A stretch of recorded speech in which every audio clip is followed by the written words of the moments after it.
पृथ्वीराज चौहान एक ऐसा नाम जो भारतीय इतिहास में गूंजता रहता है। उनकी वीरता और साहस की कहानियां आज भी लोगों के दिलों में जीवित हैं। चौहान वंश में जन्मे पृथ्वीराज महानता के लिए ही बने थे। उनका जन्म एक ऐसे समय में हुआ जब भारत में कई राजवंशों का उदय हो रहा था। छोटी उम्र से ही उन्होंने साहस और दृढ़ इच्छा शक्ति दिखाई। उनके प्रशिक्षण ने उन्हें एक कुशल योद्धा बना दिया। उन्होंने तलवारबाजी, तीरंदाजी और घुड़सवारी में महारत हासिल की, जो एक भावी राजा के लिए जरूरी गुण थे। इन कलाओं में निपुणता ने उन्हें एक अद्वितीय योद्धा बना दिया।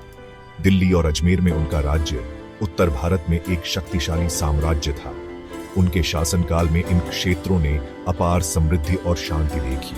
उन्होंने कम उम्र में ही राजगद्दी संभाली और दृढ़ संकल्प के साथ नेतृत्व का भार अपने कंधों पर ले लिया। उनकी नेतृत्व क्षमता ने उन्हें एक महान शासक बना दिया। वह जल्द ही चुनौतियों का सामना करेंगे। उनकी ताकत और संकल्प की परीक्षा होगी। युद्ध के मैदान में उनकी वीरता और रणनीति की परख होगी। युवा राजा अपने लोगों का नेतृत्व करने के लिए तैयार था। उनके नेतृत्व में राज्य ने कई महत्वपूर्ण विजय प्राप्त की और एक नई ऊंचाइयों को छुआ। पृथ्वीराज के शासनकाल में कई युद्ध हुए। ये युद्ध उनके साहस और नेतृत्व की परीक्षा थे। उन्होंने हर तरफ से दुश्मनों का सामना किया और हर बार अपनी रणनीति से उन्हें मात दी। हर कोई उनका इलाका और शक्ति छीनना चाहता था, लेकिन पृथ्वीराज ने कभी हार नहीं मानी। उनका पहला बड़ा युद्ध चंदेल शासक के खिलाफ था। यह युद्ध उनके जीवन का निर्णायक मोड़ साबित हुआ। इस युद्ध में जीत ने पृथ्वीराज की एक निडर योद्धा और चतुर रणनीतिकार के रूप में प्रतिष्ठा को मजबूत किया। उनकी वीरता की कहानियां हर जगह फैल गईं।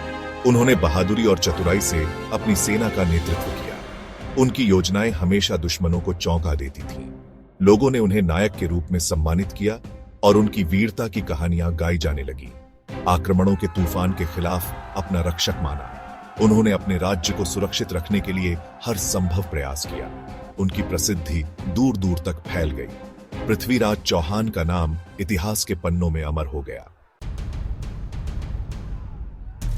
पृथ्वीराज के जीवन का सबसे प्रेरणादायक अध्याय शायद एक बड़े दुर्भाग्य के बाद शुरू हुआ। यह वह समय था जब उनकी वीरता और साहस की असली परीक्षा हुई। एक भयंकर युद्ध में पृथ्वीराज को बंदी बना लिया गया और यह उनके जीवन का सबसे कठिन मोड़ था। उनके दुश्मन गौरी के सुल्तान मोहम्मद ने उनकी आंखें फोड़ दी, जिससे उनकी दुनिया अंधकारमय हो गई। योद्धा राजा के लिए यह अंत हो सकता था, लेकिन यह उनकी कहानी का अंत नहीं था। पृथ्वीराज निराशा के आगे घुटने टेकने वालों में से नहीं थे। उन्होंने अपने भीतर की शक्ति को पहचाना। उन्होंने अपनी अन्य इंद्रियों को और तेज कर लिया और अपने मन को शांत कर लिया। ध्वनि और सहज ज्ञान से लड़ना सीखा। यह एक असाधारण उपलब्धि थी। कहा जाता है कि उन्होंने एक अद्भुत कौशल विकसित किया। वह केवल ध्वनि द्वारा निर्देशित होकर घातक सटीकता के साथ तीर चला सकते थे। यह कौशल न केवल उनकी जीवटता का प्रमाण था, बल्कि उनके अदम्य साहस और अटूट संकल्प का भी प्रतीक था। पृथ्वीराज का आखिरी युद्ध गौरियों के खिलाफ था, एक ऐसी लड़ाई जो उन्होंने अपनी अंधता के बावजूद लड़ी।